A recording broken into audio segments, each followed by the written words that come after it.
صلی علی مسجد۔ السلام علیکم ورحمۃ اللہ وبرکاتہ۔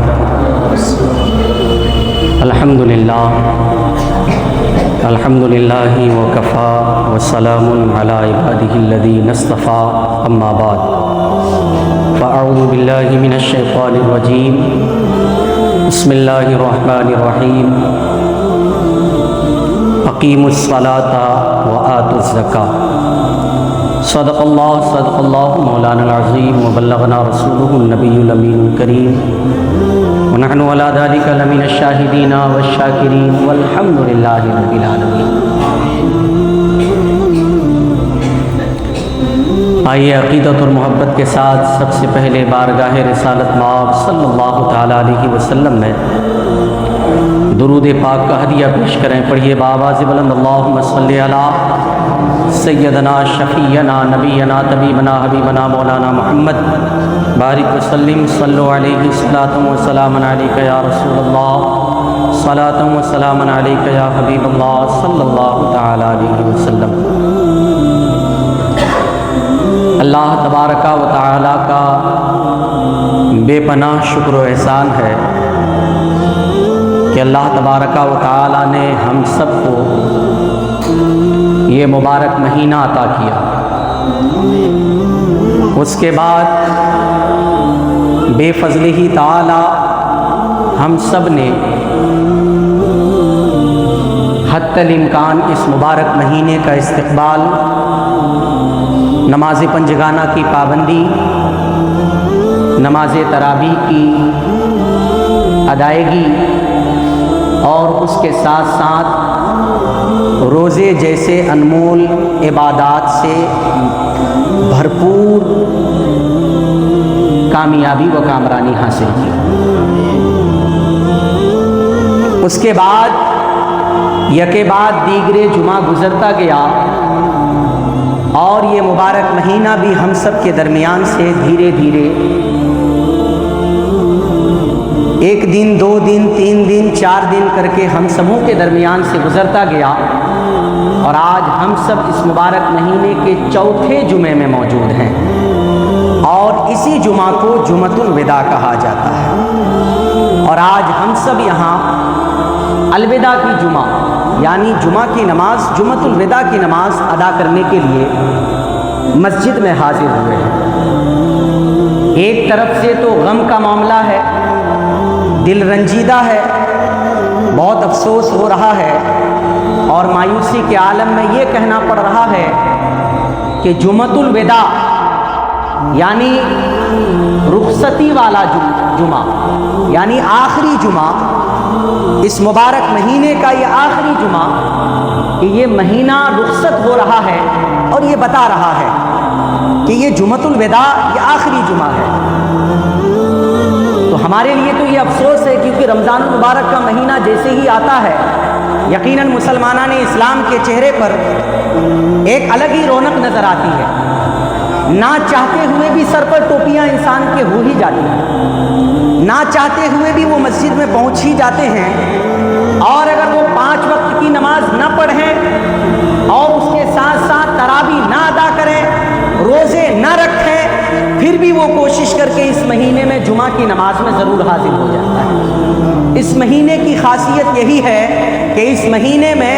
مومنین اللہ رب العزت کو راضی کرنے کے لیے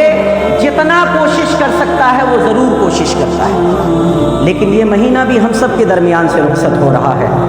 اللہ کے نبی صلی اللہ تعالی علیہ وسلم فرماتے ہیں کہ اس دن میں، آج کے دن میں، یہ جمعۃ الوداع کا جو دن ہے،